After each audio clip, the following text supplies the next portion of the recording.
Bueno, buenas tardes a todos y a todas. Estamos acá en otro de este ciclo de charlas en torno a la temática del cannabis, la regulación, el cannabis medicinal. Hoy toca medios y cannabis, que es solo una porción de todo lo que se puede hablar de la relación de la formación de opinión y las sustancias, ¿no? Y cómo eso es tratado. Digo, está clarísimo que los medios tienen una influencia directa en muchos aspectos de la sociedad, ¿no? Digo, los medios sirven para formar tendencias de consumo, ¿sí? Los medios sirven claramente para formar opinión, ¿sí? Los medios suelen ser quienes hacen la presentación social de los dilemas a tratar, ¿sí? Lo que se llama la agenda. Esto lo vemos sobre todo en situaciones preelectorales claramente, ¿no? Cuando vemos qué pasa y qué se discute en los medios, qué pasa en la realidad y qué se discute en los medios. O sea, nos imponen los temas sobre los que tenemos que discutir, siempre que nosotros dejemos que se nos impongan, ¿no? Y por otro lado, los medios son una gran herramienta de acompañamiento de políticas públicas, ¿sí? Claramente hay una vinculación entre los medios y las políticas públicas. La misma prohibición, que no podemos dejar de tenerla en cuenta como una política pública, por más nefasta que resulte y por más que sean sus consecuencias, tuvo un apoyo no fuerte, trascendental, digamos, desde los medios. Y cuando hablo de los medios, digo, no solo desde un diario, desde un medio impreso, sino inclusive desde los medios audiovisuales, desde las películas. O sea, uno, digamos, si tomo los medios gráficos, está el famoso caso Licata, ¿sí? Donde a una persona que tuvo problemas, digamos, que tenía serios problemas de salud mental, terminó siendo la nave insignia del prohibicionismo, achacándole esos problemas a la marihuana, por ejemplo, ¿no? Pero también lo fue desde lo que se veía en una pantalla de un cine, ¿no? Desde la famosa Red Fernández, desde Asesinos de la Juventud, lo vivimos en Argentina con Humo de Marihuana.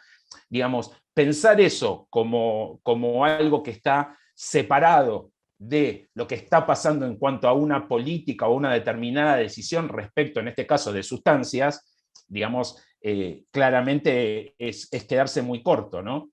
Inclusive en la prohibición uno podía ver la diferencia entre... O sea, uno puede ver claro, por ejemplo, en la propaganda que había de esa nueva, de ese invento que se llamó nylon en su momento, donde se presentaban mujeres con unas piernas muy lindas. Por supuesto, el rol de la mujer siempre lo tuvieron como subestimado, porque era la visión buena era mostrar a una mujer con unas lindas piernas envueltas en una media de nylon, ¿sí? Pero sumisa y siendo vista por un hombre con una pipa y un perro al costado, ¿no? Y la mujer pasando por delante de él. Y por otro lado, las publicidades de estos films, donde las mujeres estaban con escasa ropa, rodeadas de humo, ese humo formaba demonios que salía de cigarrillos de marihuana, digo, por lo tanto es imposible escindir los medios de determinadas decisiones de políticas públicas. Y sobre todo, en cuanto a al silenciamiento o visibilización de determinados sectores sociales y en la forma en que se visibilizan o no esos sectores sociales. Pero bueno, después de esta introducción, que quizás es demasiado para lo que tenemos que escuchar, vamos a escuchar a los que saben, a los que trabajan, a los que están todos los días en esto, así que voy a presentar al panel de hoy, que es un panel interesantísimo, ¿sí? Interesantísimo para escuchar y para ver lo que nos traen. Bueno, hoy vamos a tener 4 personas absolutamente vinculadas profesionalmente con los medios y con el cannabis, ¿sí? Y estas personas son, bueno, Guillermina María Ferraris, quien es periodista, columnista radial en FM Universidad y en Vorterix Paraná, y es responsable del área comunicación de la revista Mate, aparte de activista en APAC, la Asociación Paranaense de Agricultores Canábicos, ¿no? Después tenemos a Tabaré Echeverría. Tengo que, antes que nada, decir que son todos amigos, o sea que en algunos me puedo confundir, a otros los llamo capaz el Taba o Emi, pero es más serio la realidad de cómo yo lo presento, ¿no? Tabaré Echeverría, que es comunicador y es periodista, es fundador y editor de la revista Mate, un excelente medio, y es activista en la Agrupación Paranaense de Agricultores Canábicos. Después tengo otro amigo, Emilio Ruchansky, que es trabajador de prensa, ha pasado por todos los medios combativos que de los pocos que nos quedan, ha pasado por todos, y ha estado poniendo su semilla y su activismo en cada uno de ellos, ¿no? Es integrante del Acuerdo por la Regulación Legal del Cannabis, es autor del libro Un Mundo con Drogas, Los Caminos Alternativos a la Prohibición. Bueno, los que lo han leído saben lo interesante que es ese libro, y bueno, y es integrante del Centro de Estudios de la Cultura Canábica. Un orgullo para el Centro de Estudios de la Cultura Canábica. Igual que la persona que voy a presentar ahora, que es Martín Armada, licenciado en Letras, docente, editor general de la revista emblema de la relación cannabis y medios en Argentina, que es la revista THC, digamos, saliendo hace 16 años, ¿sí? Es integrante del Centro de Estudios de la Cultura Canábica, también lo digo con mucho orgullo, y escribió y narró la voz en off de una película que está basada en un libro de una persona que ya ha disertado en otras charlas de este mismo ciclo, que es Juan Manuel Supa Altman, y la película es Una historia de la prohibición, que fue escrita por Supa y por Martín Riesnik.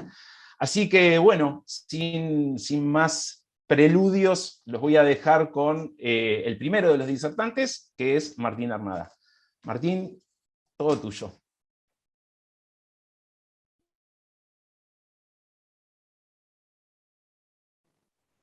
Hola, ¿qué tal? Bueno, espero que me escuchen bien.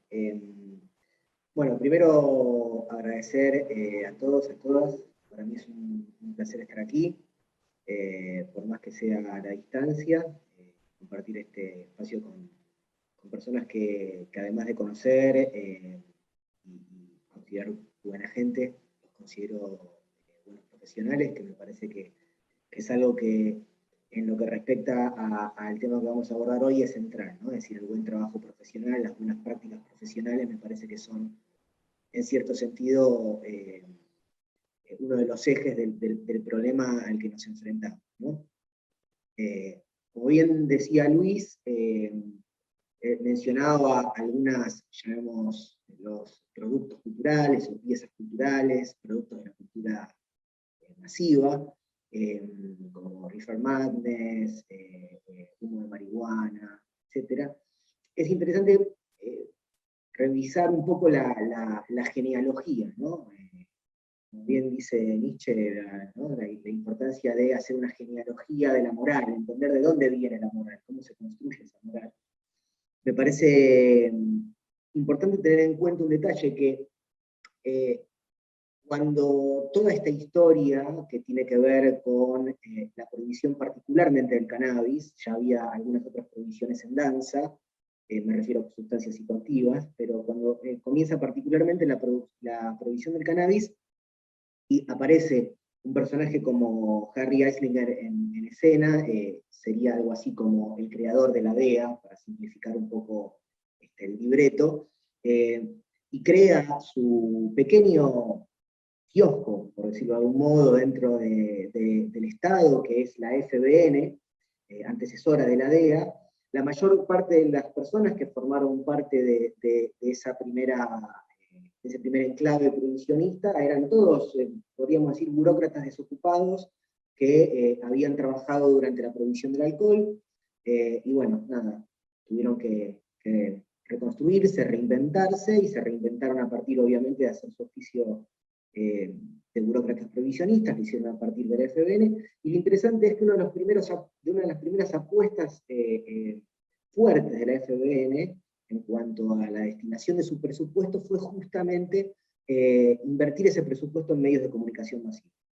Es decir, lo que podemos ver ahí claramente es la importancia que tiene que ver, la importancia de instalar masivamente un discurso como parte inicial de lo que es la prohibición del cannabis. Es decir, la prohibición del cannabis no hubiese sido posible si no se hubiese trabajado fuertemente en apuntalar culturalmente la necesidad de que esa prohibición exista, ¿no? Entonces, creo que ahí ya tenemos un problema inicial claro.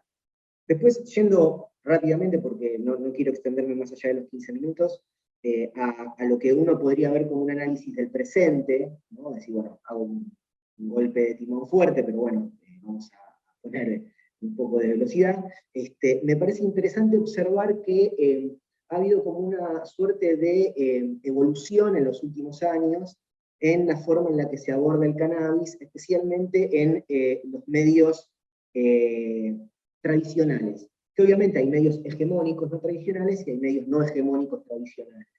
Me parece que es una evolución, por supuesto, como toda evolución, no una evolución en términos positivistas, es una evolución desigual, oscilante, con avances, con retrocesos, con sedimentos, con emergencias sorpresivas, pero me parece que uno podría ver en los medios de comunicación una evolución bastante llamativa de lo que es el cannabis en las diferentes secciones informativas, ¿sí? Si uno piensa hace varios años, el cannabis, prácticamente la única sección que ocupaba era la de policiales, ¿no? Es decir, si uno buscaba la palabra cannabis en un medio, aparecía en la sección de policiales. Luego empezó a aparecer paulatinamente en la sección de sociedad. Uno empezó a ver determinadas cuestiones, sobre todo cuando empieza a aparecer lo que tiene que ver con el cannabis medicinal, empiezan a contarse historias de usuarios y usuarias principalmente enfocadas en niños y niñas, empieza a aparecer entonces en la sección de sociedad, y en los últimos tiempos ocupa un lugar muy importante en las secciones de economía y política. Es decir, el cannabis ya no es un tema que se aborda solo desde la perspectiva, podríamos decir, criminológica, sino solo es parte del universo de los policiales, sigue siéndolo, desgraciadamente, y en los hechos también lo es, no solamente en los medios, sino que ha habido una evolución muy interesante que me parece que marca una evolución del orden cultural, ¿sí? Los medios pueden marcar agenda, ¿sí? Pueden sostener una agenda, pero hay un punto en el que también los medios van cediendo a la realidad por una sencilla razón, y es porque deben conservar sus lectores. Entonces, sobre todo en los medios hegemónicos, donde esto es relativamente importante, ¿no? Donde los niveles de competencia son muy fuertes. Ahora bien, en los medios hegemónicos tradicionales, en los grandes medios, es interesante ver cómo se fue produciendo en el último tiempo una suerte de normalización gradualista, ¿no? Es decir, como se ha ido graduando y de a poco se ha ido produciendo una suerte de normalización del cannabis. Acorde a ritmos políticos, acorde a acuerdos sociales, etc.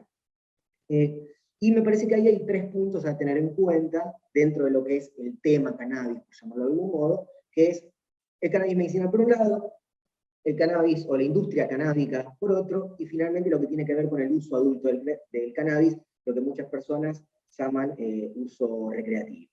Y me parece que cada uno de estos ejes, principalmente los primeros, tienen un lado A y un lado B muy fuerte. Quiero decir, en lo que respecta al cannabis medicinal hay una cosa muy llamativa, que es que primero se presenta discursivamente como una urgencia que tiene cierto carácter humanista, ¿no? Es decir, la importancia de que una persona adquiera ese cannabis porque ese cannabis depende de su calidad de vida. Es interesante además que esto se haya abierto en los medios principalmente a partir de historias de personas menores de edad, ¿sí? Ahora, el lado B, interesante para mí, para pensar desde la construcción mediática de lo que es este discurso respecto al cannabis medicinal, es que hay un aspecto cultural muy subrayable, que es la idea de que al derecho se accede a partir del sufrimiento.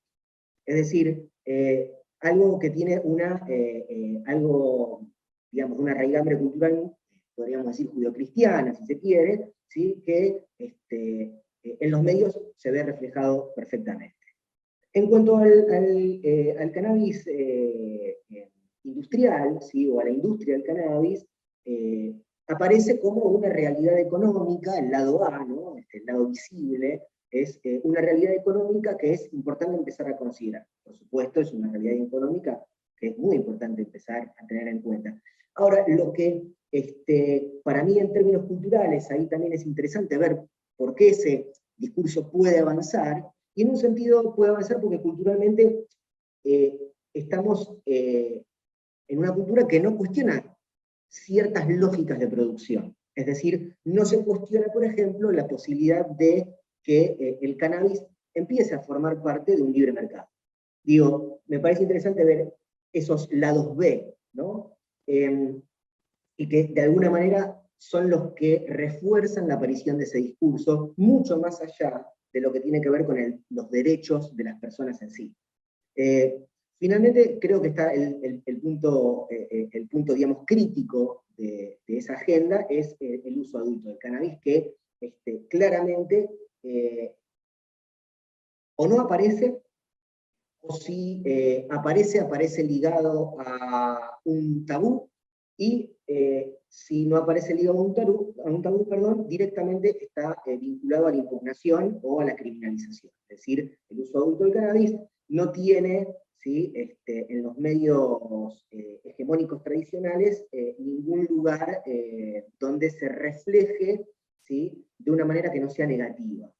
En cuanto a los medios hegemónicos, perdón, a los medios tradicionales que no son hegemónicos, es decir, podríamos decir, desde medios pequeños, digamos, los medios vecinales, provinciales, digamos, no los medios de alcance nacional, es interesante ver cómo, obviamente, aparece el tema del cannabis medicinal y estas historias, aparece muy poquito el tema de la industria del cannabis, y en lo que respecta a la comunicación en general, lo que aparecen son casi como copy-paste de partes policiales, ¿no? Es decir, uno puede encontrar ahí algo muy interesante, porque es lo que algunos conocen como la mayoría silenciosa, ¿no? Es decir, uno en principio parecería que está cambiando en gran medida la mirada que hay sobre el cannabis, pero cuando uno empieza a hurgar un poco, ¿sí? Y de alguna manera va a los medios que,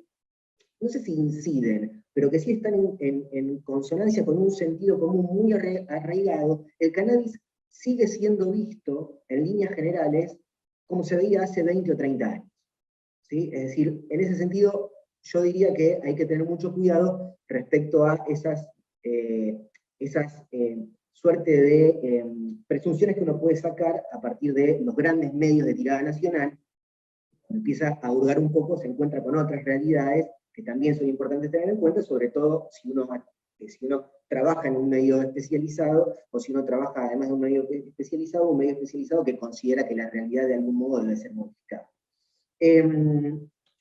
Después, me parece que el punto que surge todo esto, y acelero, te pido, Luis, que si estoy tomando mucho tiempo, me avises. La pregunta es, ¿qué hacer? ¿No? O sea, frente a este escenario, ¿qué hacer desde la comunicación? Porque, bueno, en definitiva, bueno, es un escenario posible, es una caracterización, obviamente, que no es científica, es una caracterización que proviene de alguien que se dedica a esto, de un lector, pero bueno, la pregunta que surge es, ¿qué podemos hacer frente a esto? En principio, una cosa que me parece muy importante tener en cuenta, que fue algo que tuvimos en cuenta cuando editamos el libro de Juan Manuel Zupa Altman, La Prohibición, que vayamos a donde vayamos, a cualquier momento de la historia al que vayamos, casi desde que existe el lenguaje, una cultura se funda en una prohibición. Es decir, la prohibición es un estado de la cultura, no es una excepción cultural. ¿Sí? No existe una cultura sin prohibición. No existe una cultura sin prohibición. El punto es, ¿qué prohíbe esa cultura? No si existe o no prohibición. Prohibición hay. ¿Sí? No hay cultura en donde no haya algo que esté determinantemente prohibido. ¿Sí? Ahora bien, ¿qué es lo que estamos prohibiendo aquí? ¿Qué es lo que se puede observar como lo prohibido en estos discursos? Me parece que ahí hay algo que es lo que hay que preguntarse. Y me parece que claramente lo que se está prohibiendo, lo que se puede ver que se está prohibiendo, son dos cosas muy, muy interesantes. Por un lado, se está prohibiendo claramente la autodeterminación. Es decir, se está poniendo en tela de juicio que una persona pueda tener una planta, ¿sí? Una planta, ¿sí? Pueda tener una planta, excepto, ¿no? Por supuesto, si sufre, puede tener una planta, es decir, si tiene un padecimiento de salud, puede tener una planta, si quiere hacer dinero con esa planta, puede hacer dinero con esa planta, pero no puede tener esa planta si no es para esos motivos. Es decir, en caso de que esa planta sea para su propia satisfacción, para su propio bienestar, para el ejercicio de una práctica cultural, esa planta no la puede tener. Es decir, hay una autodeterminación definitivamente prohibida. Y por otro lado, hay otra cosa que está prohibida, y que no es menos que esté prohibida, que es el placer. ¿No? Es decir, aparece la prohibición de, básicamente, todo lo que corra los límites más allá del padecimiento. Y que, por otra parte, el placer es un gran problema, porque como todos sabemos, el placer lo que pone en tela de juicio todo el tiempo es la lógica productiva. Es decir, ¿cuánto tiempo producimos? ¿Para qué producimos? ¿Tengo ganas o no tengo ganas de producir esto? Es decir, quizás el placer, entendido como una liberación, el placer, entendido como un ejercicio por fuera de la normalización o por fuera de lo normal, es quizás una suerte de, podríamos decir, en términos casi de es una máquina, ¿no? Que es profundamente anticapitalista y es un problema. Entonces, me parece que quizás como medios de comunicación, o los medios de comunicación que trabajamos en torno a estas cuestiones, me parece que nos encontramos ante el desafío de entender las formas, de encontrar las maneras de no solamente mostrar todos los lados B, ¿sí?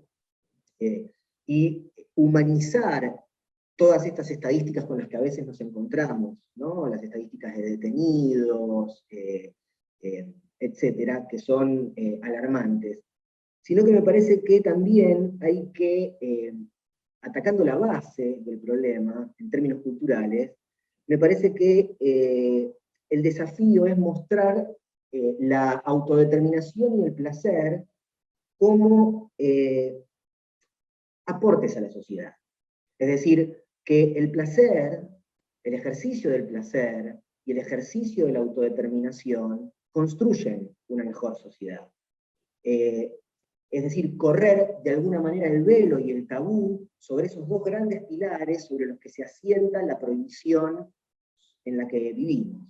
Y que claramente una sociedad que prohíbe la autodeterminación y prohíbe el placer es una sociedad que efectivamente está teniendo algunos problemas. No somos nosotros quienes vamos a repararlo, por supuesto, sería un acto de soberbia terrible creer que lo podemos hacer, pero sí me parece que es importante creer que podemos mostrar, ¿sí? Que el placer y la autodeterminación son dos cuestiones constructivas para la sociedad.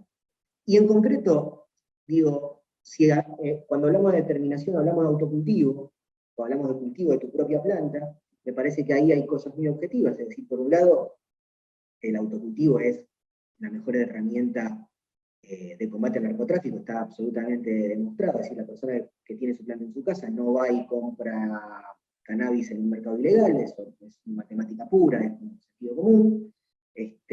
Y por otro lado, porque me parece que el cultivo de cannabis, que tiene que ver con esta autodeterminación,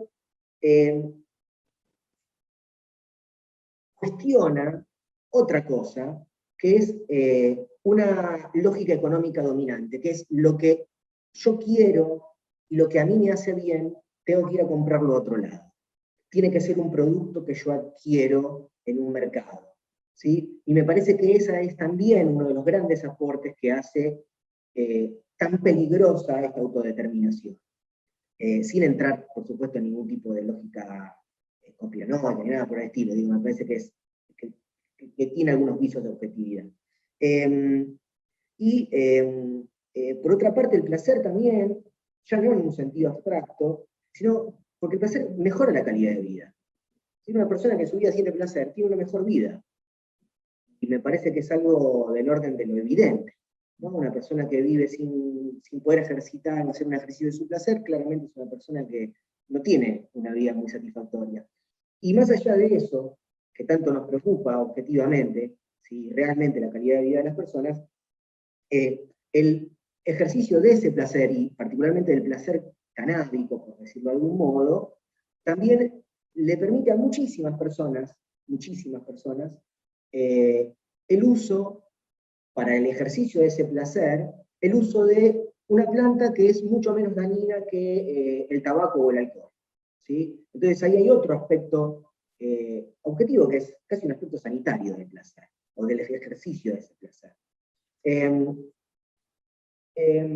Me parece que, como último punto, digamos, que me interesaba compartir con ustedes, volviendo a esta cuestión de la normalización gradualista que estamos viendo, que por un lado tenemos que celebrar y por un lado tenemos que vivirla como una conquista de la sociedad en su totalidad, y una conquista de la realidad, una conquista de las evidencias que ha ido generando estos resquebrajamientos en los discursos dominantes.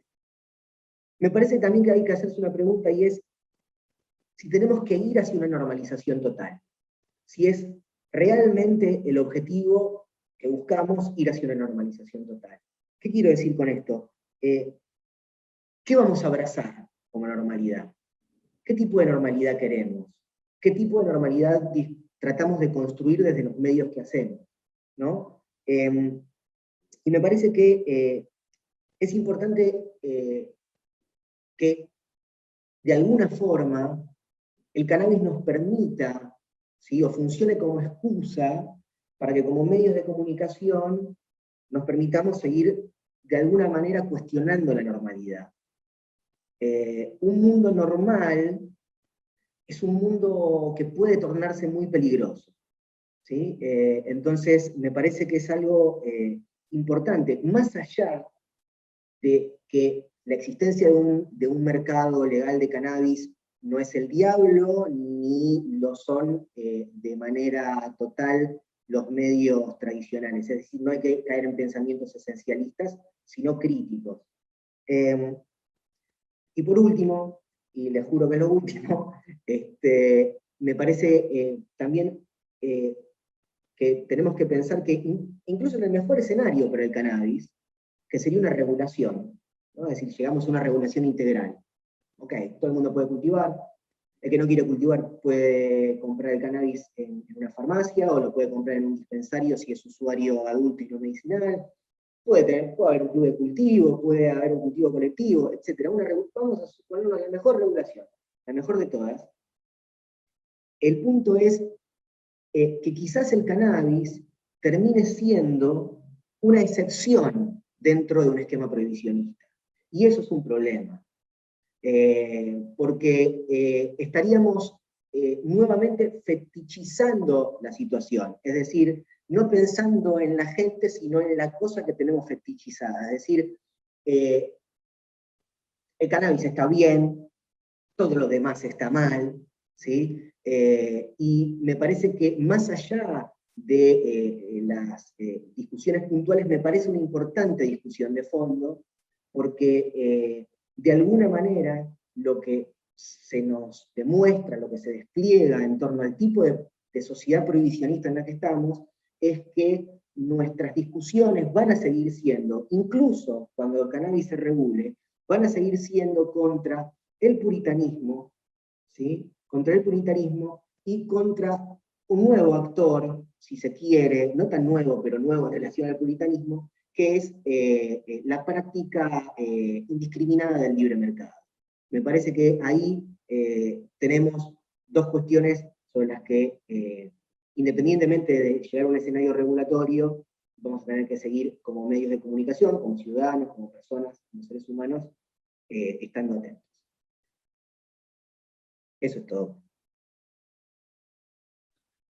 Bueno, muchas gracias, Martín. Ya adelanto que si alguien pretende que corte a alguien durante el día de hoy en cualquiera de los que están hablando, no lo voy a hacer, porque no me lo van a perdonar. Ya vieron cómo viene esto, está muy interesante. Así que bueno, pasamos a Emilio. Vamos. Bueno, ¿me escuchan bien? ¿Me escuchan bien? ¿Sí? Bueno, ante todos agradecerles a la Universidad de Entre Ríos por este espacio, siempre está bueno. Yo les voy a hablar de nuestra relación como trabajadores y trabajadores de prensa con la policía como fuente principal de información de diarios, radios y televisión. En el año 2009, con Sebastián Basalo, el director de la revista, fuimos a Comodoro Pi a ver un expediente que nos había comentado Gustavo Colman, un defensor federal de mucha trayectoria en este tema. Y bueno, él nos dio una caja grande que constaba de una investigación que había hecho él. En verdad, él es defensor, o sea que no es un fiscal, no investiga nada. Lo que pasa es que empezó a darse cuenta, simplemente leyendo justamente los diarios, el diario Crónica, y defendiendo personas, que se repetían una determinada cantidad de causas de marihuana en el mismo lugar, en Constitución. Para los que no conocen la ciudad de Buenos Aires, es donde está ubicada una estación de tren muy importante, donde salen los trenes al sur de la Argentina. Y lo llamativo de la causa, de esta causa que él terminó investigando él, siendo defensor, es que el procedimiento era siempre el mismo, ¿no? Aparecía una persona y le decía a un vendedor ambulante, por ejemplo, también a pacientes del Borda, que es un hospital neuropsiquiátrico que queda relativamente cerca de ahí, a personas desocupadas, los invitaba a tomar un café, les decía que les iba a proponer un trabajo, dejaba un bolso en el piso y se iba al baño.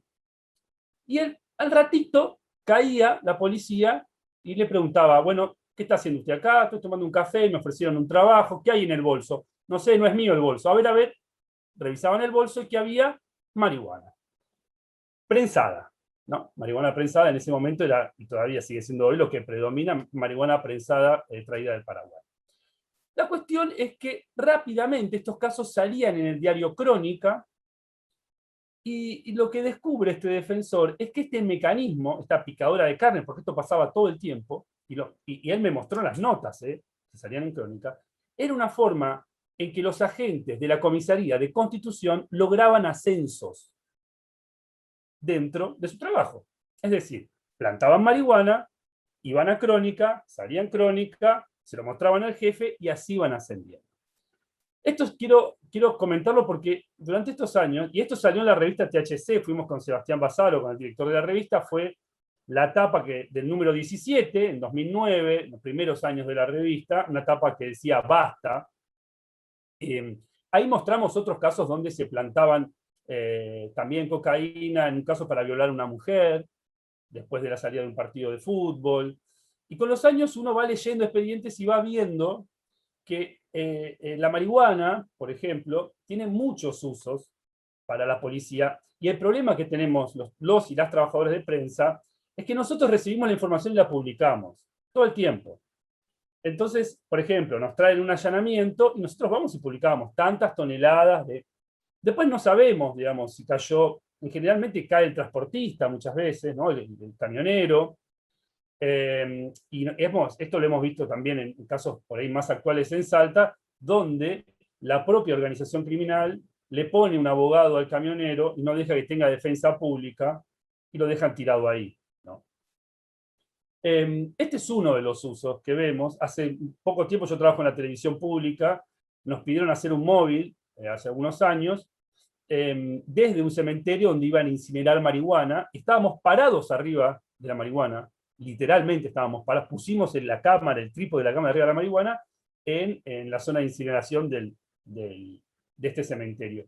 Y estaba Ritondo, entonces el ministro de Seguridad, Cristian Ritondo, el ministro de Seguridad de la provincia de Buenos Aires. Ese allanamiento, que no era un allanamiento, esa quema de drogas, era en verdad la respuesta a una nota que había salido, un caso que se había conocido el viernes anterior, donde la Policía Federal, después de una denuncia de una mujer que decía que la policía bonaerense la estaba extorsionando, era la esposa de un narco, entre comillas, la policía bonaerense la estaba extorsionando, la Policía Federal la utiliza como señuelo en una estación de servicio, y cuando le va a llevar el dinero a la policía bonaerense, aparece la Policía Federal, hay tiros, muere un agente, uno o más agentes, hay una persecución de la Policía Federal a la policía bonaerense, y esto resulta en un escándalo por el cual Ritondo, 2 días después, nos llama a una conferencia de prensa para mostrar cómo estaban luchando contra el narcotráfico. Nuevamente,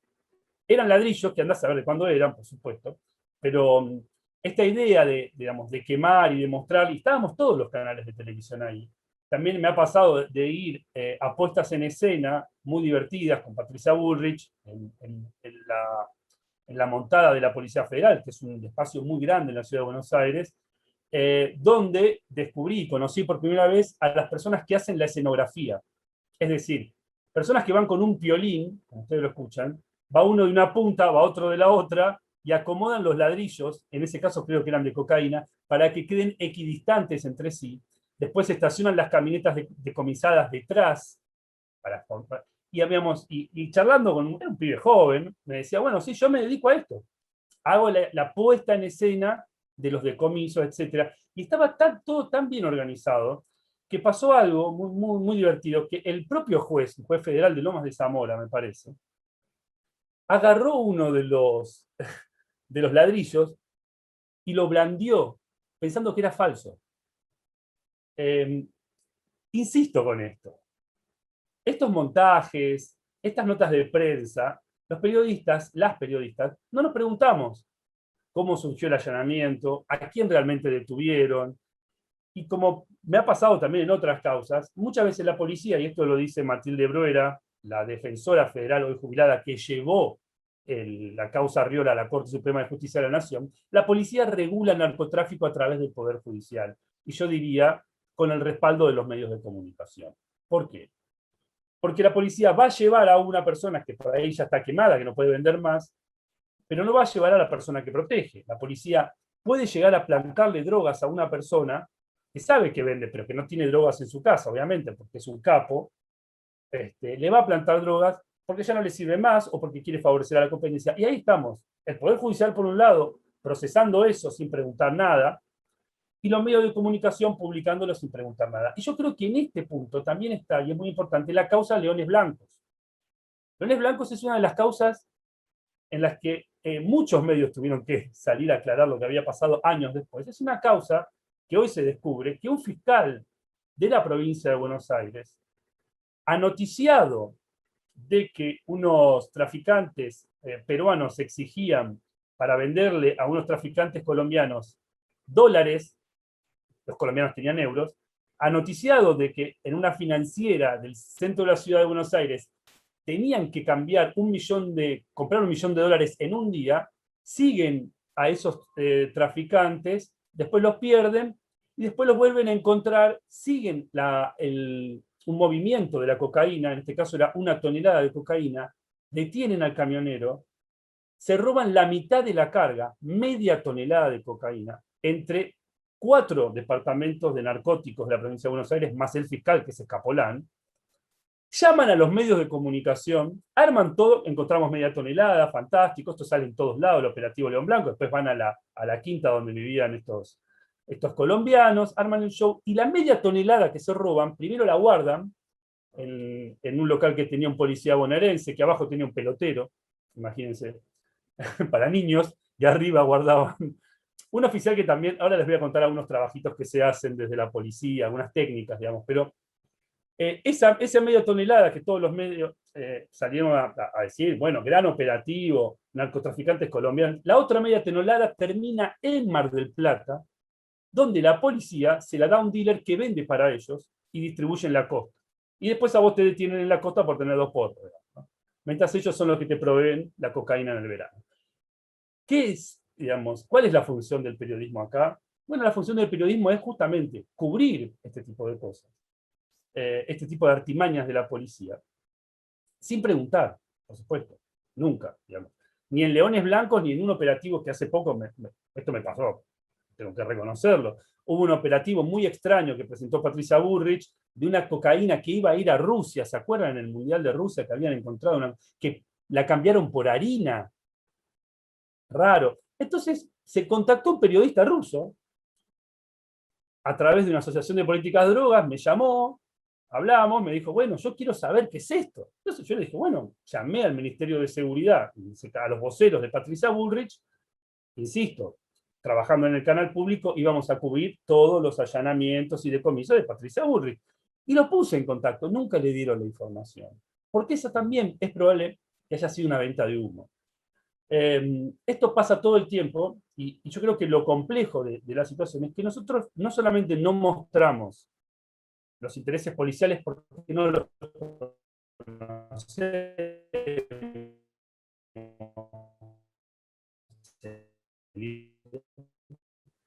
sino que tampoco mostramos quiénes van presos por esto. Hace un tiempo me puse a investigar, si a alguno le interesa, se lo voy a pasar, links, todos los presos que hay en la federal, uno entra en ese link y pone la ley de drogas.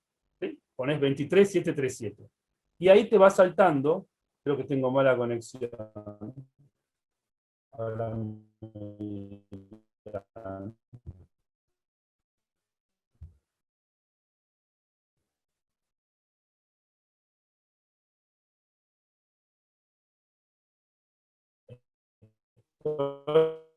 escuchan bien? A ver, Rosana, ahora. Luis, A ¿se ver, escucha ahora. bien? Ahora ¿Sí? sí. Ahora sí. Entonces, las que están procesadas y las que están condenadas. Si buscas policía, hay Ministerio de Justicia, donde ustedes pueden ver las personas que están procesadas y condenadas de todos los delitos a nivel federal, y ahí si uno pone la ley de drogas, puede ver el oficio de la persona. Puede poner policía, le va a aparecer muy pocas personas. Puede poner empresarios, le va a aparecer. Ustedes ponen contador, no va a aparecer nadie. Ahora ustedes pongan cartonero, pongan remisero, pongan changarín, pongan desocupado.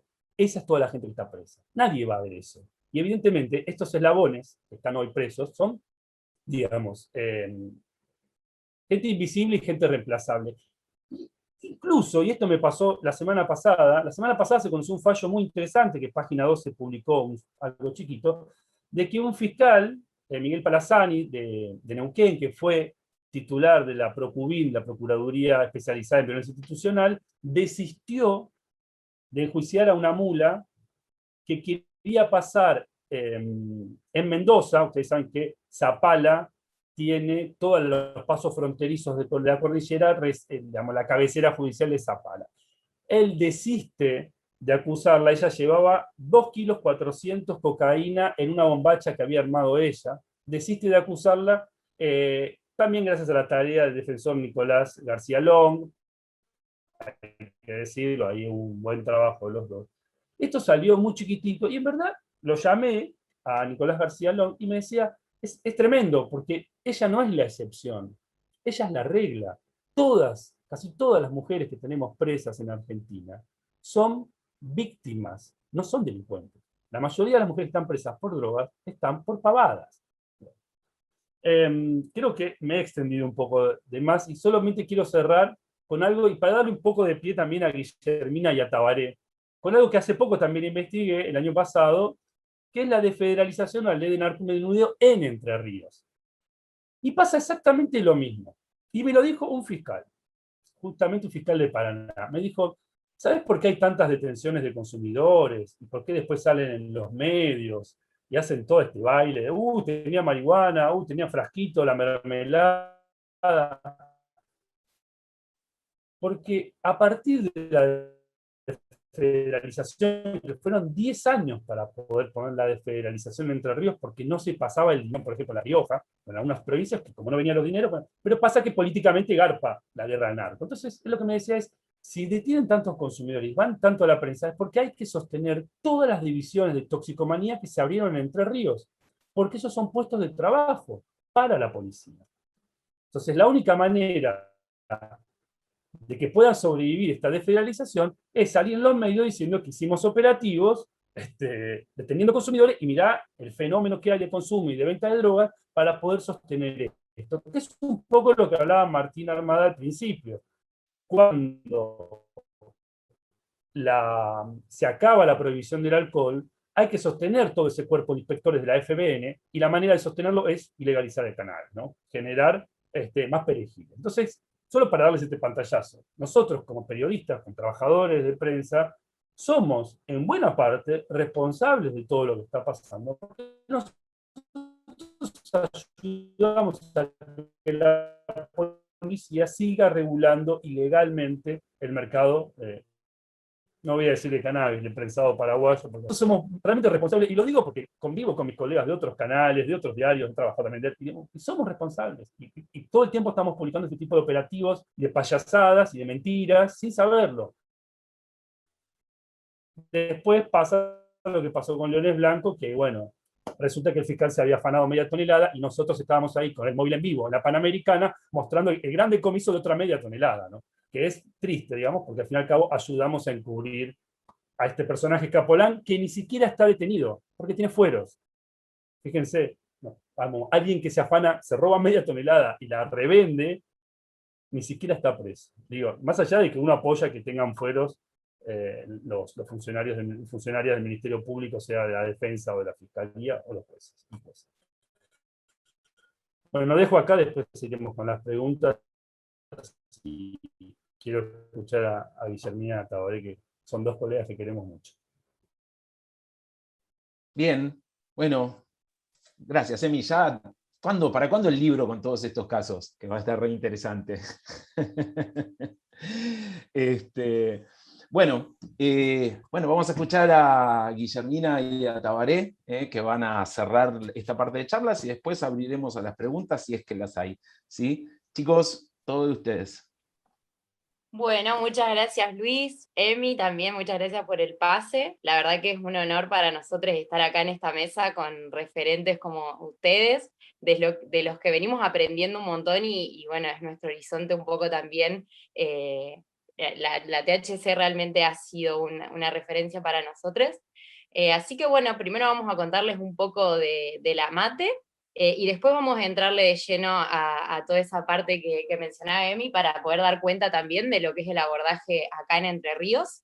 Así que le doy la palabra al Taba.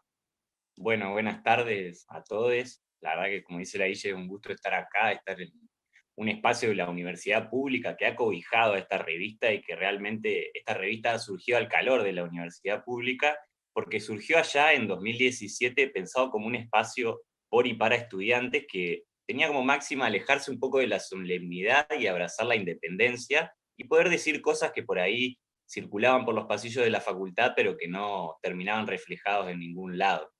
Y empezamos haciendo impresiones gráficas a pulmón, hasta que llegó un proyecto de financiamiento de la Facultad de Ciencias de la Educación, que a través de Extensión financió que podamos comprar una impresora y que podamos empezar a imprimir nuestras propias ediciones allá entre 2017 y 2018, cual obrero del papel, con una impresora que era de escritorio y que nos hacía imprimir alrededor de 30 ejemplares en algo así como 12 horas, lo que era una locura totalmente titánica poder hacer una tirada. Ya para 2019 pudimos conseguir otro proyecto de financiamiento, también a través de la UNER, por eso decimos que nacimos al calor de la universidad pública, y ese proyecto nos permitió desarrollar nuestro primer portal web, en el que empezamos a abordar temas que ya veníamos tratando en las páginas de nuestras ediciones impresas, y que rondaban por el sexo, por la política, las drogas también, la cultura, la diversidad de sexoafectivas, los feminismos, la literatura, el humor, entre otros temas. Era un espacio que estaba pensado por y para estudiantes en un principio, pero desde el año pasado, un poco porque nos fuimos acercando a estos temas con Guillermina, por nuestro activismo y también por nuestros propios intereses y nuestra vida misma, fue que fuimos viendo cómo nos íbamos volcando hacia una cobertura que se iba acercando hacia las sustancias psicoactivas con una perspectiva de derechos humanos, como siempre ha sostenido también la THC, y eso nos parecía muy importante, entonces queríamos puntualizar en entrar a las sustancias psicoactivas, primero desde esta definición de sustancias psicoactivas, que refiere a todas aquellas sustancias que tienen el poder de alterar la conciencia, y queríamos darle una mirada interseccional también, que pueda poner en relación, que pueda hacer puentes, diálogos entre distintas luchas, distintas causas, y que podamos tener como estas intersecciones en las que se cruzan las luchas justamente. Y si bien Revista Mate, el nombre no surgió, digamos, pensando en las sustancias psicoactivas, fue algo que sostuvimos porque nos permitió poner un punto, hacer un planteo que es, che, el mate también es una droga, que no se nos pase esto, también es una sustancia psicoactiva que tiene efectos sobre el sistema nervioso central o sobre la conciencia, y que entra dentro de una clasificación en la que entra la cocaína, en la que entra la marihuana, y también drogas legales como el alcohol o el tabaco.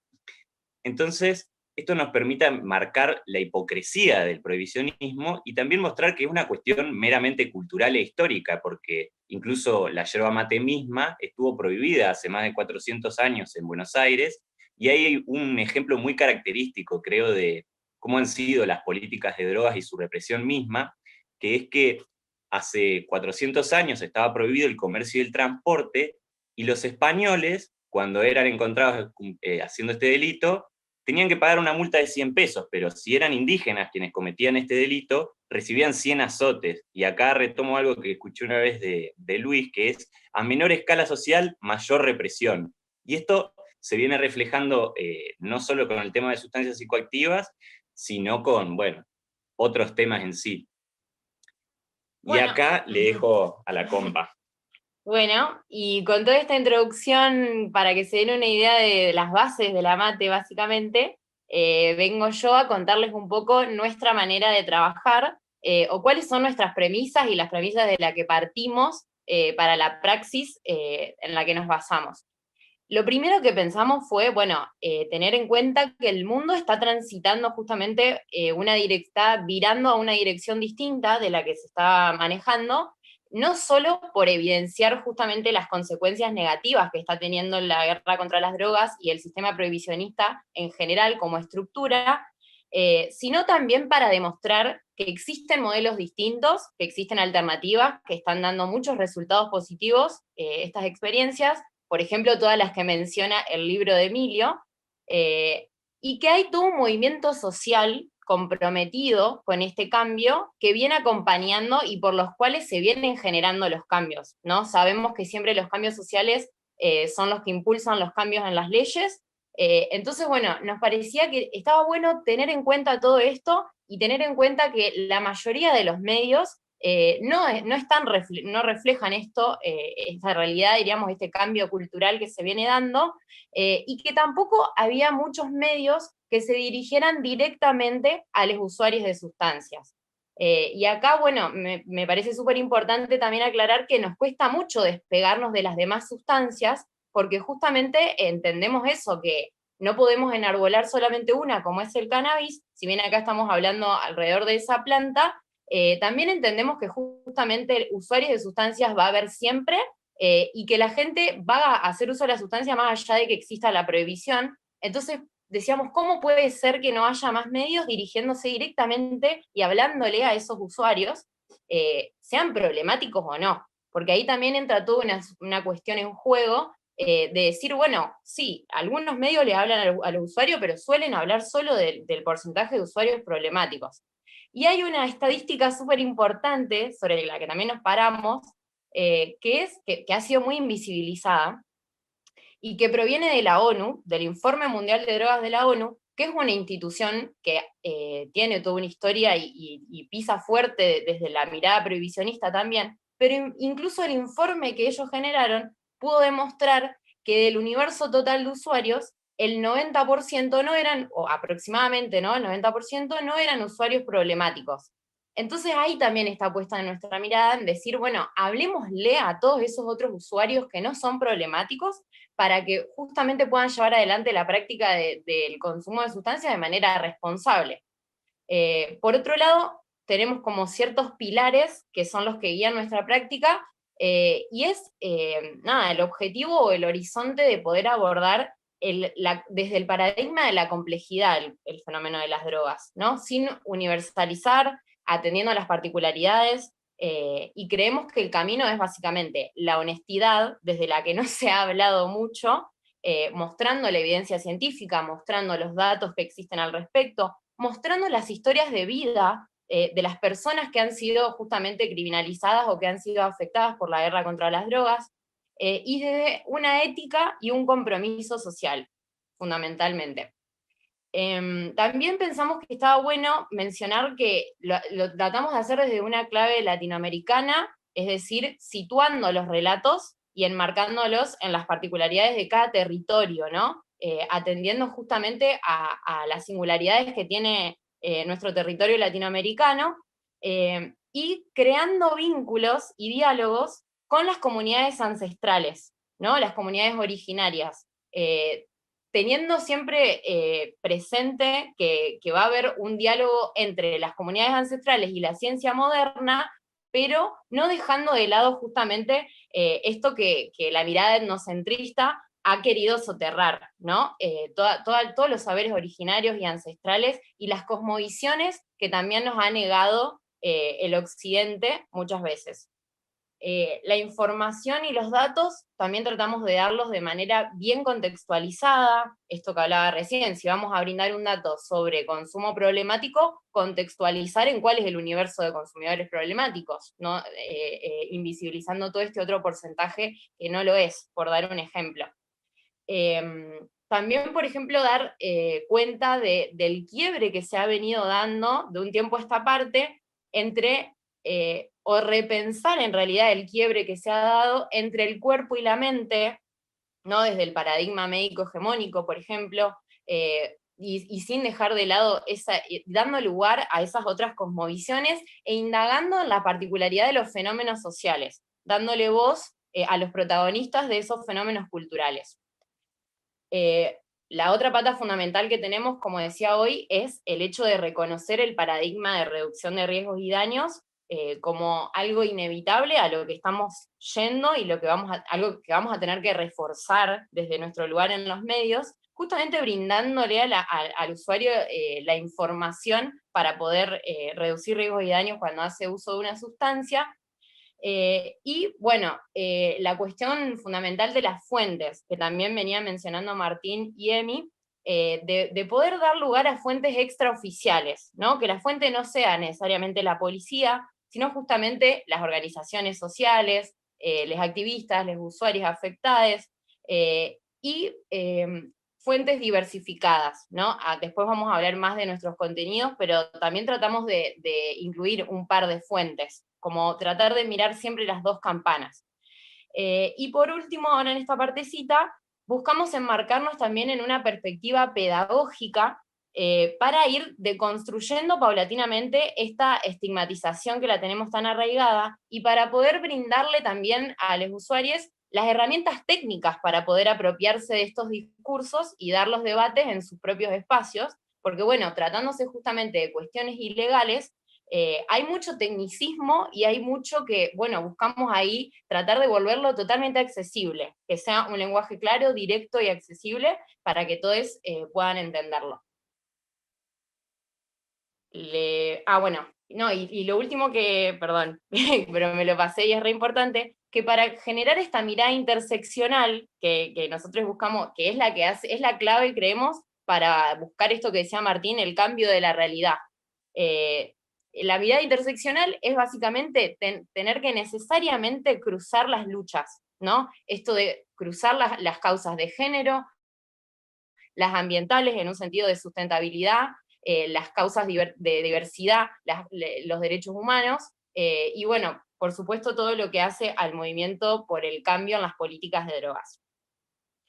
Un fenómeno al que voy a pasar ahora, que nos parecía también copado de ejemplificar, es que se suele dar también al que no queremos llegar justamente y al que buscamos reflexionar, es la banalización de la legalización. Y acá sí nos vamos a basar exclusivamente en cannabis, porque en un escenario en el que justamente hubo tanto tiempo de hostilidad absoluta, a donde justamente ahora recién tenemos una única regulación que está siendo implementada, que es la regulación del uso medicinal, a donde justamente tiene que convivir esta regulación con secuestros de plantas, allanamientos, que justamente por falta de formación en los poderes y en la fuerza de seguridad no se esté respetando esa credencial que habilita el ReproCan.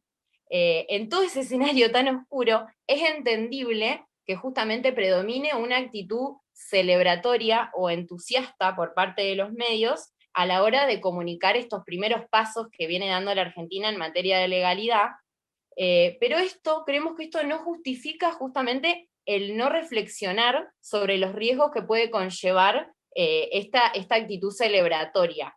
Y no está mal celebrar, pero justamente hay que poner en contexto y poder mostrar esta otra campana. Y este peligro en el que pensamos es que justamente si enarbolamos y no contextualizamos la información, muchas veces podemos estar generando falsas expectativas, a la vez que construimos una seguridad un poco tramposa entre los usuarios y cultivadores. Entonces, nada, teniendo en cuenta todos estos efectos negativos que genera la ley de droga y el sistema prohibicionista, es que debemos considerar este peligro que puede aparecer y que el peligro final es que demos por hecho o demos por finalizada o por completada la lucha por la regulación. Porque, como lo decía Martín, hasta cuando tengamos una regulación enterita, vamos a tener que seguir pensando en que falta un montón, porque hay un montón de otras sustancias. Entonces, bueno, nada, tener en cuenta todo eso a la hora de dirigirnos, y el ejemplo perfecto fue que si buscan en Google el momento en el que se reglamentó, el año pasado en noviembre, la mayoría de los medios salieron con el titular de Argentina legalizó la marihuana, o la marihuana medicinal, y no la legalizó, o sea, está regulando y está autorizando un uso y un tipo de cultivo que es el medicinal. Entonces, nada, para que vayamos teniendo en cuenta a la hora de analizar las noticias que vemos, de que los titulares muchas veces en la búsqueda de celebrar pueden generar estas falsas expectativas o seguridades.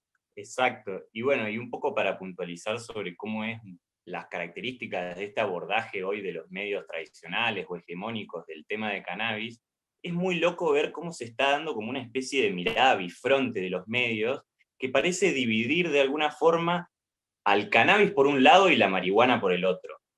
Y esto puede resultar raro, pero en realidad si nos ponemos a buscar vamos a encontrar rápidamente que si empezamos a buscar notas que hablen de cannabis, vamos a ver cómo está relacionado con lo industrial, con lo medicinal, con la salud, con la planta, pero sin embargo si empezamos a buscar marihuana, vamos a encontrar notas más bien vinculadas al uso recreativo o uso adulto, al narcotráfico, a lo ilegal, al delito. Y puede ser preciso técnicamente hablar de cannabis porque esto nos permite aludir a la planta, pero en realidad cannabis y marihuana podemos decir que son dos caras de la misma moneda. Y como decíamos, buscando en Google vamos a encontrar enseguida que si buscamos cannabis, nos van a aparecer notas más bien positivas sobre esta planta, pero si buscamos marihuana pueden llegar a aparecer bastantes notas negativas que remarquen los efectos negativos del uso de esta planta. Entonces, empiezan a aparecer en este panorama en el que convive una regulación o una especie de autorización administrativa para algunas conductas en el uso medicinal, con la persecución penal de los usuarios y cultivadores. Entonces, es cierto igual que la marihuana todavía carga con algunos estigmas que le ha imprimido la prohibición misma, y quizá en el norte este giro discursivo hacia el cannabis ha sido efectivo para llevar al cannabis, justamente a la marihuana, hacia una regulación. Pero vale pensar también, cuando se habla de marihuana, por aludir un poco a lo que hablaba Martín, que tampoco se refiere nunca a la parte del placer, incluso tampoco cuando se habla de cannabis. Y eso, la verdad que aleja bastante, digamos, a la sustancia de la verdadera búsqueda que tiene el usuario cuando la usa, porque lejos de querer autodestruirse, como a veces postulan los medios, que es lo que quiere el usuario cuando hace uso de una sustancia, el usuario busca el placer. Entonces, bueno, esto parece negado de todos modos en la cobertura de los medios, la dimensión del placer. Y valdría pensar desde el activismo y los medios si esta división que hacemos consciente o inconscientemente de la planta en palabras diferenciadas no está también marcando este paradigma en el que, por un lado, vemos con positividad los usos industriales y medicinales del cannabis, pero por otro, las libertades individuales, las elecciones que uno hace sobre su propio cuerpo, la autodeterminación y el placer, no tienen el mismo estatus que cuando hablamos de cannabis. Y en Entre Ríos, las particularidades de la cobertura mediática son muy similares. En Entre Ríos, la cobertura mediática, como un poco decía Emilio, está completamente atravesada por la ley de narcomenudeo, que tiene buena prensa, como también decía Emilio, en todos los medios. Y esto surge porque la Federación de los Delitos de Drogas, digamos, en Entre Ríos, lo que hizo fue que justamente los órganos policiales estén constantemente acercando partes policiales a los medios de comunicación para poner en agenda las nuevas incautaciones, los nuevos allanamientos, y la persecución que termina sucediendo sobre los eslabones más bajos de la cadena del narcotráfico, los eslabones intercambiables, y que son las personas pobres principalmente que acuden a la venta minorista o muchas veces también al consumo, porque los datos que mostraba Emilio cuando analizó la desfederalización en Entre Ríos, es que el 54% de las causas iniciadas respondían a conductas asociadas al consumo, a la tenencia simple, al uso personal. Entonces también vemos cómo hay una persecución en realidad también de usuarios, y también termina pasando muchas veces que esta ley de narcomenudeo, que tanto reditúa políticamente, termina persiguiendo a cultivadores y usuarios, cuando es el mismo gobierno el que impulsa un cambio de paradigma en cuanto a lo medicinal y en cuanto al uso terapéutico del cannabis. Entonces está bueno empezar a ver esto, de cómo se va estructurando como esta mirada bifronte en los medios, entre por un lado el cannabis y por otro la marihuana, el cannabis como lo bueno, la marihuana como lo malo, y creo que es una mirada que tenemos que empezar a desterrar y empezar a mirar el cannabis como la planta que es, la marihuana como cara de esa misma moneda, y finalmente con la necesidad que tenemos de que se haga una regulación de esta planta que sea amplia y que ponga en el centro los derechos de las personas. Bueno, y ahora cierro yo contándoles un poquito cuáles son los tipos de contenido que trabajamos en la Mate, que bueno, el objetivo que tenemos, como decía hoy, es producir contenidos y brindar un servicio de información a nuestros lectores, y de opiniones también. Algo que hacemos también mucho es, bueno, esto de dar lugar a las opiniones diversas, que esto, como siempre, no significa que representen la opinión del medio, pero sí está bueno plantar la semillita de las opiniones y por ahí no, bueno, dar lugar a la diversidad en ese sentido. Y en línea con lo que decía hoy de la dimensión pedagógica que puede llegar a adoptar un medio que hable de sustancias desde una mirada desde los derechos humanos, desde la evidencia científica, que no es algo que se suele dar siempre, también buscamos como bajar a tierra lo más que se pueda los contenidos, utilizando un lenguaje claro, conciso, directo, que sea accesible para todas las personas, y como decía hoy también, buscamos diversificar las fuentes en el sentido de involucrar la opinión de un activista, de un especialista en el tema, de alguien de las distintas disciplinas también. Y bueno, teniendo en cuenta que los medios han sufrido, en el sentido de la llegada del Internet, esta cuestión de, bueno, ya no es una comunicación unidireccional, sino que justamente el lector avala la información y es parte. Y en ese sentido buscamos también mucho que se dé esa interacción y ese diálogo para poder referenciar e identificar cuáles son las necesidades que también están teniendo los usuarios de sustancias en este momento. Y en ese sentido tenemos algunas estrategias como para ir conociendo la audiencia y poder generar esta conversación.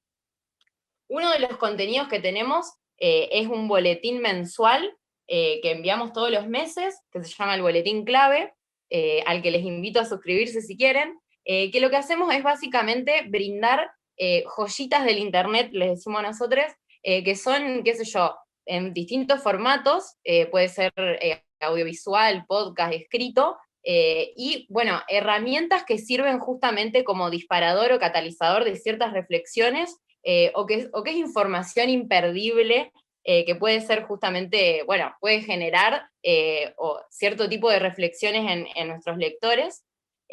Por otro lado, también tenemos las columnas temáticas, con las cuales elegimos acercarnos en profundidad a los temas, dándole una mirada justamente lo suficientemente profunda, sin limitarnos en ese sentido. Por otro lado, tenemos que, bueno, los enfoques que solemos publicar actualmente son de género, arte y cultura, reducción de riesgos, enteógenos. Tenemos una columna de enteógenos que la verdad que nos pareció súper innovadora, porque no encontrábamos este tipo de información dando vueltas en internet de manera accesible, así que bueno, y ha tenido una recepción muy copada que quizá no nos la esperábamos, porque justamente se abordan muchos temas de cosmovisiones ancestrales de las que no solemos tener información. Por otro lado, bueno, tratamos de cubrir lo que son las noticias de relevancia, tanto a nivel local como nacional, las notas en general, y hay dos contenidos con los que arrancamos este año, que uno a fines del año pasado, que son justamente formatos que intentan brindar un servicio de información y explicativo. Uno se llama Wikidelia, y es con el que intentamos abordar un fenómeno de manera corta y concisa y de manera conceptual, y lo utilizamos para complementar otro tipo de contenidos. Por ejemplo, doy un ejemplo muy claro, salió una nota, una columna enteogénica sobre el consumo o el uso del rapé, que es este polvo que tiene base de tabaco, que se utiliza soplado por la nariz. Bueno, sacamos un contenido de Wikidelia explicando concretamente de qué se trata el rapé, como para que la columna dé contexto y problematice alrededor de esa sustancia, y el Wikidelia te explica perfectamente, muy claro, de qué se trata esa sustancia. Y por otro lado, tenemos otro contenido, del cual me he vuelto muy fanática, que se llama No me la contés, y es justamente un carrusel informativo en donde desmontamos mitos que dan vuelta alrededor de las sustancias. Mitos muy comunes, por ejemplo, obviamente el mito con el que arrancamos, que es como la estrella protagonista, fue la marihuana como puerta de entrada a las drogas. Otro mito muy también fundacional que desmontamos fue que las drogas te pueden dejar en el viaje. Son ese tipo de ideas que dan vuelta en el imaginario social, del que justamente hace falta entrarle con datos, con opinión especializada. Entonces, en ese sentido, lo que tratamos de hacer es, bueno, acercar evidencia científica de manera accesible y clara, y con la ayuda de un especialista en esa temática, problematizar y complejizar ese fenómeno para matizar. Porque muchas veces, por ejemplo, el mito de las drogas te pueden dejar en el viaje, en algún punto no había tanto de mentira, en el sentido de que justamente había una partecita, como es algo tan complejo, uno de entrada piensa que es totalmente mentira. Y cuando vas entrándole y complejizando, te vas dando cuenta de que no es ni blanco ni negro, sino que es gris, y hay que matizarlo, y ese es el tipo de conocimiento que intentamos construir desde la Revis. Así que bueno, no me quería ir sin dejar de mencionarles esos contenidos. Si quieren, los invito a encontrarlos en nuestras redes sociales, que van a poder verlos y comprender mejor de lo que estoy hablando. Bueno, creo que ahí cerraríamos. Gracias. Bueno, nada, primero gracias, y también, bueno, felicitaciones, porque la verdad, la mate es genial, y a mí lo que me queda es, digo, vos querés saber por qué un medio te gusta y te parece bueno, entonces escuchá a los que lo hacen, y ahí te vas a dar cuenta por qué es bueno, ¿no? Lo hago extensivo a los otros, pero los otros ya son viejos de esto. La verdad, lo de usted, que esto de ser viejo tan joven, ¿no? Pero lo de ustedes, nada, es altamente elogiable y recomendable, así que gracias. Bueno, digamos, se podrían abrir tantos tantos temas a partir de esto y tantas cuestiones, y obviamente, como siempre, como dicen en la tele, el tiempo es tirano.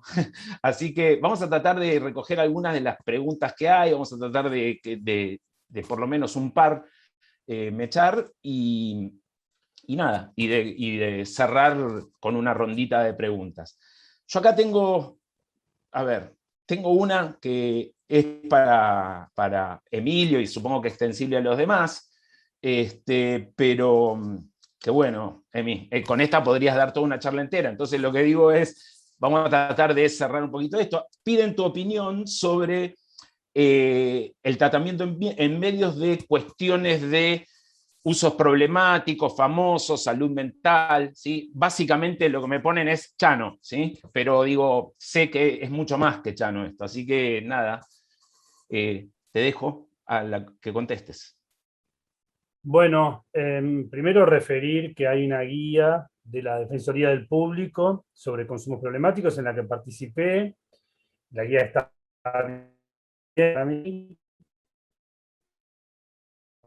Fue muy debatida y debatieron muchos actores. El principal problema es los diagnósticos, cuando pudo haber sido un cuadro de excitación psicomotriz. Digamos. Esta idea de poner todo el tiempo diagnósticos cuando no tenés una persona, ni un paciente, ni al médico tratante ahí, o la médica, está muy mal. Eso por un lado. Después me parece que hay algo más grave todavía, de un colega del que no quisiera hablar mucho, porque lo respeto, porque contó una situación en una comunidad terapéutica donde, digamos, a un punto normalizó o justificó de que las comunidades terapéuticas están todavía hoy yendo a buscar pacientes, entre comillas, secuestrándolos. Contó el caso de una persona a la que mataron a golpes, o sea, que familiares que llaman para que vayan a buscar a su hijo. Y esto que dijo un estudiante de la Universidad Nacional de Córdoba, estudiante de medicina, que nunca me voy a olvidar y siempre cito. Y me dijo, el problema es que siempre hablan los familiares, el problema es que hablan las madres del Paco, pero nunca habla del pibe que consume. Y no habla del pibe que consume el Paco, preso. Porque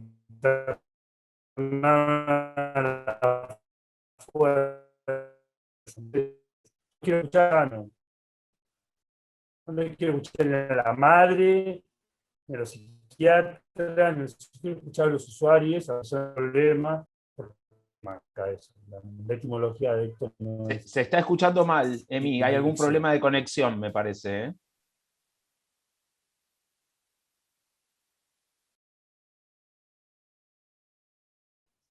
Sí, definitivamente tuvo un problema de conexión, Emilio, ¿sí? A ver ahora. Ahí volví. Ahí está. No, se está escuchando mal. Si querés, lo dejamos acá a ver si puedes recuperar la conexión y yo avanzo. Si me escuchan bien ahora. No, no se te escucha bien. No sé. Dale, sí, por favor. Ahora veo cómo pongo mejor la conexión. No se preocupe. Voy a Bueno, pasar en verdad estoy en un lugar que no tengo tan buena conexión. Así que... bueno, dale, fíjate, o si no, capaz que. Dale, y yo mientras avanzo. Bueno, a ver. Acá tengo una pregunta que, bueno, la contesta el que la quiera contestar, ¿sí? Preguntan, ¿qué nivel de acceso a información certera tienen los periodistas a la hora de investigar este tipo de temas? ¿Sí? Si hay estadísticas, si hay datos, si hay información disponible por parte del Estado para esto, ¿sí? Y lo dejo abierto al que lo quiera contestar. No sé, o si quieren intercambiar, alguno en especial, o voy a ser yo el que va a determinar. Dale, Martín, dale, por favor, abrí tu micrófono y ya estamos.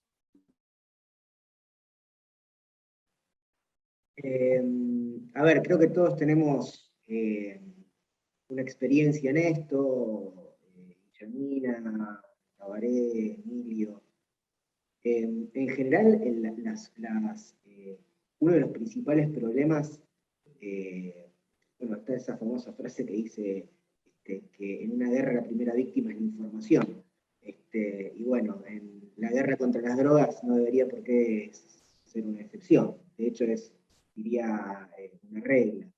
Es muy, muy difícil acceder a información oficial, pero no por una cuestión de que el Estado o los estados meramente esconden información, porque a veces también es como pensar que quien trabaja en un medio hegemónico o en un medio tradicional da una noticia como la da porque tiene malicia, sino que me parece que tiene que ver con que está inscrito en un paradigma.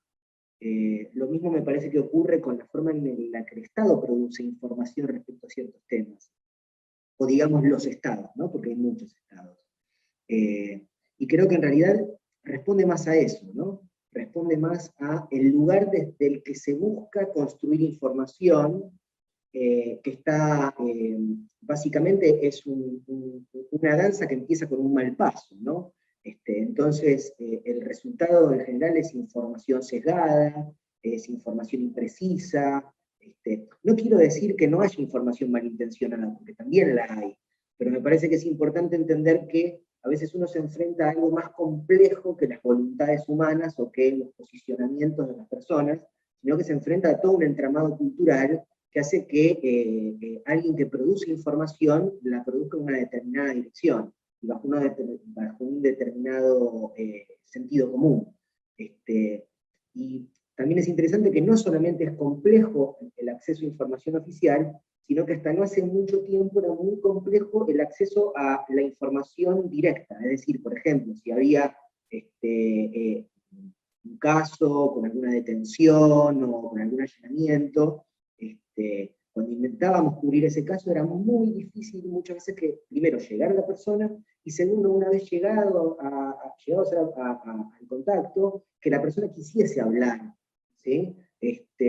Eso, por suerte, porque habla también de un cambio cultural, esto por suerte ha ido variando y la gente no solamente habla cuando vas a por ella, sino que hace público sus casos porque sabe que es una forma de protegerse, dado que estamos, si bien estamos insertos en el mismo paradigma, hay resquebrajamientos que permiten que eso se transforme justamente en una protección. Pero realmente la información, por ejemplo, si uno va a las encuestas del Cedronar, por ejemplo, está hecha sobre paradigmas que son totalmente disfuncionales. Hace muy poquito estábamos observando con Emiliano Flores, que es un sociólogo y compañero, cómo justamente estaban construidas las encuestas de la Cedronar, y el problema es que básicamente toda esa información es inútil, porque está construida sobre presupuestos que son falsos, ¿sí? Entonces vos podés acceder a esa información, pero es información que no sirve para nada. Y no es que no sirve para nada porque la da el enemigo, no sirve para nada porque se arrancó desde presupuestos que en realidad no tienen nada que ver con la realidad. Como por ejemplo pensar que un consumo habitual de cannabis implica fumar una vez por año, ¿sí? Que de hecho eso ocurre en la encuesta de la Cedronar, ¿sí? O sea, todos sabemos que fumar un porro al año no es un consumo habitual de cannabis, pero en esa encuesta sí. Entonces, ¿qué podemos esperar de una encuesta que parte de ese presupuesto? ¿No? Bien, bien, gracias Martín. ¿Quieren agregar algo? Guillo, Tabaré. Bien, yo te diría, Rucha, que si ya tenés conexión y vuelvas, porque estaba muy interesante, o sea que retomalo, porque no se escuchó muy bien y la verdad estaba muy interesante la respuesta. Bueno, no sé si ahí me escuchan bien. ¿Sí? No, trataba de ir sobre esta idea de que las personas que tienen un consumo problemático no tienen palabra, y que siempre se hablan los familiares, que por supuesto son situaciones muy desesperantes. Siempre hay un ataque a la ley de salud mental, no es de ahora. Sí creo, y lo que quería, citaba a un estudiante cordobés, Agustín Loaiza, ya no es estudiante, ya es médico, de la Universidad Nacional de Córdoba, que él decía, el problema es que el que fuma Paco no está ahí, ¿no? Hablando de las madres del Paco, ¿no? Decía. Para mí fue revelador, ¿no? Porque siempre hay alguien que está hablando por la persona que tiene el problema, ¿no? Nunca está hablando la persona que tiene el problema, y cuando hablan, lo sacan de espaldas.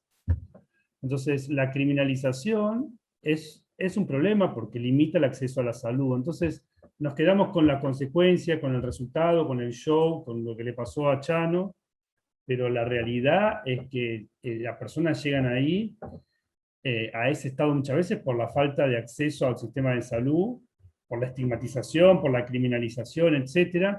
Y también rescatar lo que fue la unidad de traslado del Ministerio de Seguridad de la Nación, que fue una experiencia muy interesante, entre 2011 y 2015, el otro día la entrevistamos a Laura Marrazzo en la televisión pública, y ellos iban con un psiquiatra, una psiquiatra, o una psicóloga o psicólogo, y un policía, pero el policía era el chofer, y dejaba el arma en el auto, y atendieron casos muy graves en villas, porque la unidad de traslado nace a partir de que el SAME, el Servicio de Ambulancia de la Ciudad de Buenos Aires, se niega a entrar a las villas sin protección policial, diciendo que le tiraban piedras.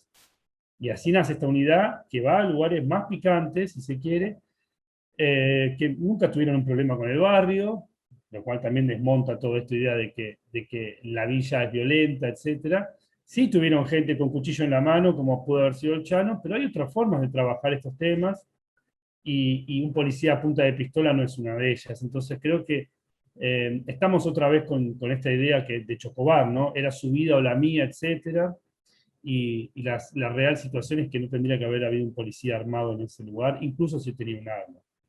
En todo caso, hay formas de trabajar con una persona que está así, y había mucha gente. Entonces, hay que ver el expediente. Luis, vos sabés cómo es esto, hay que ver la prueba de pólvora, la remera, hay cuestiones técnicas que hay que revisar, pero de movida, en el mismo tiempo mataron a una persona trans, si no me equivoco, en Entre Ríos, la fueron a buscar, y esto pasa todo el tiempo, con pacientes, no solamente con pacientes que sufren algún tipo de problema de adicciones o consumo problemático, sino con personas que tienen problemas de salud mental.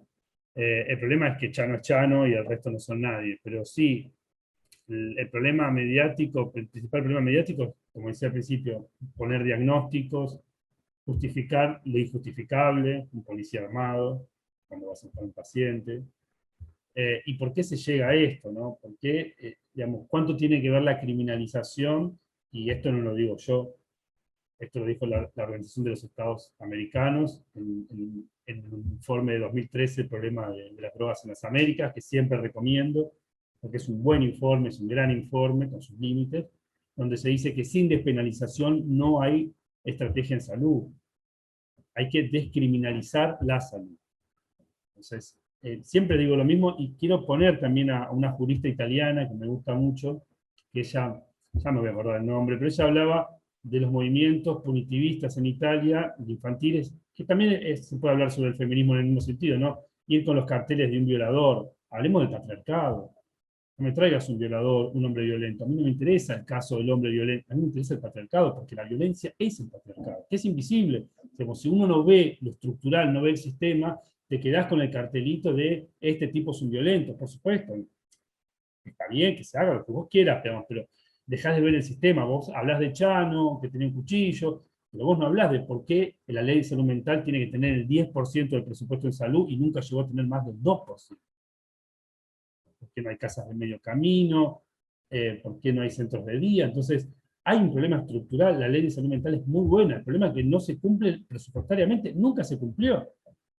Y de eso no se habla, salvo un artículo en el diario.ar que recomiendo, que está muy bien, pero no estamos hablando de que nunca se presupuestó como tiene que ser, se pusieron los fondos. Entonces, insisto con esto, salgamos del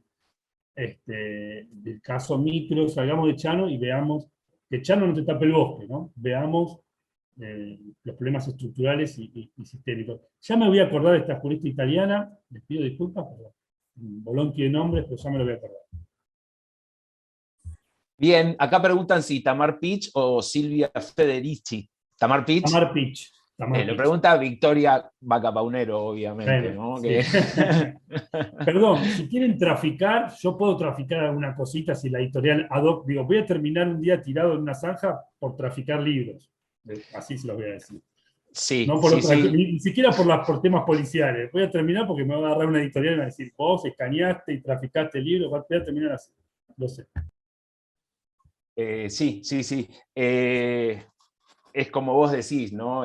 No tapa un bosque, es un arbolito que tapa un Amazonas, ¿no? Me hiciste acordar del libro, ese libro tan bueno que nunca existió, que se llama Que el narco no te tape el bosque, y que tanto usé en tantos juicios, pero bueno, bien. Tengo una pregunta que la hace por YouTube Sebastián y por mi WhatsApp 20 personas más, que a mí se me fueron de pantalla Tabaré y Guille. No sé si están por ahí, yo no los veo. Bueno, justamente la pregunta era para ellos. Bueno, vamos a esperar a ver si pueden volver a entrar. Y hago la última que tengo yo, que ahora la voy a tratar de leer con mi visión. La pregunta es la siguiente. ¿Qué rol están teniendo los medios, en especial los medios digitales, en nuevas construcciones culturales sobre el cannabis y las drogas prohibidas en general? Y lo dejo que hable el que quiera. Digo, ¿querés largar? No sé, el que quiera. Vamos, chicos. Dale, Tincho. Vamos. A ver, gracias, Emi. Es bastante compleja la pregunta, porque en realidad, primero es muy complejo el mundo digital, y segundo, los medios son muy disímiles, ¿no? Entonces, si bien hay cosas que comparten, hacer un análisis total es muy complejo. Lo que sí me parece importante, que en un punto es lo que Tabaré y Guillermina observaban, que me parece que también tienen otra capacidad para observarlo, porque hay una cuestión generacional, intuyo que si no son nativos digitales pegan el palo,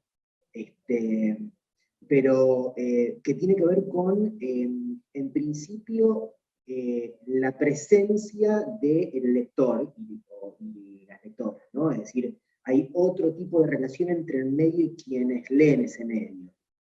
Por ejemplo, vos hoy publicás información y al instante conocés la reacción de quienes siguen el medio que haces. Podés tener mediciones, podés tener estadísticas, que por supuesto podés usarlas, ¿no? Todos los medios tienen estadísticas, todos los medios tienen mediciones, el punto es para qué usas eso. Eso me parece por un lado, que cambió mucho la información que como medio de comunicación vos tenés de quien te lee. Al mismo tiempo también no hay que engañarse porque en general hay como una idea de que hay en algún lugar del orbe un gurú del mundo digital que sabe exactamente cómo interpretar todo y decirte lo que vos estás haciendo mal como medio de comunicación, lo cual me parece que es falso. Creo que no hay una fórmula, creo que justamente, y creo que un poco en ese sentido lo marcaban Guillermina y Tabaré, el mundo digital es un mundo hiperdinámico, hiperfluctuante y sumamente veloz. No tiene nada, absolutamente nada que ver con la experiencia de la prensa gráfica que bueno, Emilio y yo transitamos, ¿no? Es otro tipo de comunicación. Y al mismo tiempo también hay un problema para mí central, que es como los billetes, es como el dinero, ¿no? Es decir, si vos imprimís mucho dinero, la consecuencia vas a tener inflación. Ahora, si vos producís mucha información, es decir, si es mucha la información circulante, también se produce inflación. Es decir, la información vale menos. Y no me estoy refiriendo a vale menos en términos de cuánto se cobra por esa información, vale menos en el sentido de que la realidad que supuestamente esa información refleja está muchísimo más en disputa. Eso es algo bastante complejo, porque si todos estuviésemos en igualdad de condiciones, sería fantástico, porque estaríamos disputándonos la realidad. El problema es que todos sabemos que eso no es así, y que por ende esa situación de inflación de la información beneficia principalmente a quienes tienen más poder de fuego en lo que tiene que ver con capacidad, casi les diría, de ingeniería, en materia de buscadores, en materia de redes sociales, etc. Y por lo tanto se produce una enorme desigualdad. Es decir, aquella democratización que uno imaginaba, de hecho los creadores de Internet imaginaban eso, ¿no? Bueno, que Internet iba a ser una herramienta democratizadora, bueno, rápidamente nos dimos cuenta que no necesariamente es una torta que se va a repartir en porciones iguales, de hecho no está repartida en porciones iguales, y bueno, es otro desafío. Antes el problema era si tenías o no tenías papel para imprimir, ahora el problema es si tenés o no tenés las herramientas para estar bien posicionado en un buscador o en los algoritmos de las redes sociales. Buenísimo, gracias Martín. Bueno, recuperamos a Guille y a Tabaré, y justo era una pregunta para ustedes, ¿sí? Que yo decía que en YouTube la hace Sebastián y en mi WhatsApp la hace un montón de gente, y que se puede traducir en ¿cómo se consigue esa revista Mate? ¿Sí? Así que cuenten un poco eso. Y es una preguntona porque nos da justo en el Cora. O sea, como comentaba el Taba hoy, es como que tuvimos que dejar de fabricarla, diríamos, porque ya estábamos siendo unos obreros demasiado alienados. Y entonces, bueno, habría forma de quizá hacer algún que otro envío así Sí, particular. sí, pero pienso que quizá la persona no solo preguntó por las ediciones gráficas, sino por la revista en sí, que de hecho, claro, no necesariamente sigue saliendo en formato papel, pero la pueden encontrar en www.revistamate.com.ar. Van a encontrar un poco de lentitud en la carga, no se sorprendan, por las condiciones tecnológicas en las que vivimos, y se enmarca un poco en lo que marcaba Martín, de que cuando uno no tiene grandes recursos es muy difícil contar con las herramientas, digamos, de distribución del contenido más acabadas, y bueno, es caro, digamos. Pero bueno, en fin, nos pueden encontrar ahí en www.revistamate.com.ar, ahí está nuestra web, y si no, nos encuentran en redes como Revista Mate, todo junto en Instagram, y también así en Facebook y en Twitter. Sí, de hecho, una estrategia que nos dimos por esto de, bueno, no contar con la web más rápida del mundo, fue también apostar a contenidos directamente pensados para redes sociales. Por eso también le damos tanto peso quizá a los que comentaba hoy. No me la conté, Wikidelia, salen solo en redes. Pero bueno, la web también es un mundo aparte, así que se las recomiendo. Y vamos próximo al rediseño, así que pronto se van a encontrar con una web renovada. Tiramos esa, la dejamos ahí. Vamos ahí entonces, bien. Bueno, a ver, ya son las 8, lamentablemente vamos a tener que cortar todos en estos tiempos que tenemos la cámara todo el tiempo adelante y como que el día se hace largo y llegamos hasta esta hora, así que muchísimas gracias, ¿no? A mí me queda un poquito así como simple humano consumidor de medios, ¿no?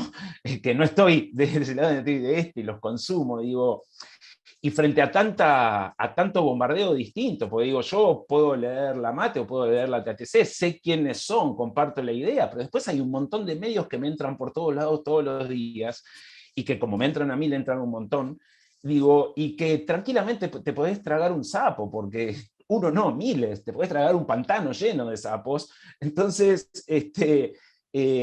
yo, desde este lado, creo que lo único que nos queda como para poder digerir tanta cosa y tan distinta, como a veces vemos, o sea, vemos en un lugar dice una cosa y en otra sobre lo mismo dice exactamente lo contrario, es lo que tendríamos que hacer con todas las cosas de nuestra vida, o por lo menos yo creo que es cuestionarnos, no quedarnos con la primera mirada, tratar de preguntarnos por qué.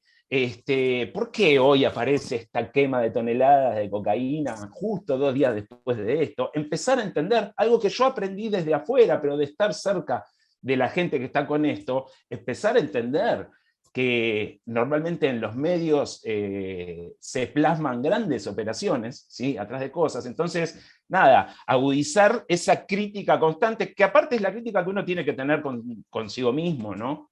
Para no estancarse, pero sobre todo para no tragarse sapos. Ustedes son parte de ese periodismo que nos saca sapos en vez de hacérnoslos tragar. Así que yo estoy absolutamente agradecido por el tiempo que nos dieron, agradecido a vos, Guille, a Tabaré, bueno, Emilio y Martín, gente que me soporta más a diario que ustedes, no es tan afortunada.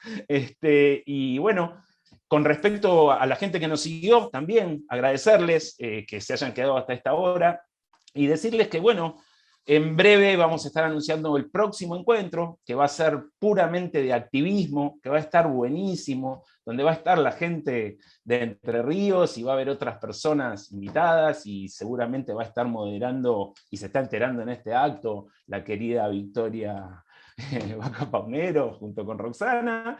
Y bueno, nada más que eso, agradecerles, que tengan una buena noche, una buena vida y que nos vemos en el próximo encuentro, si todo anda bien. Gracias a todos.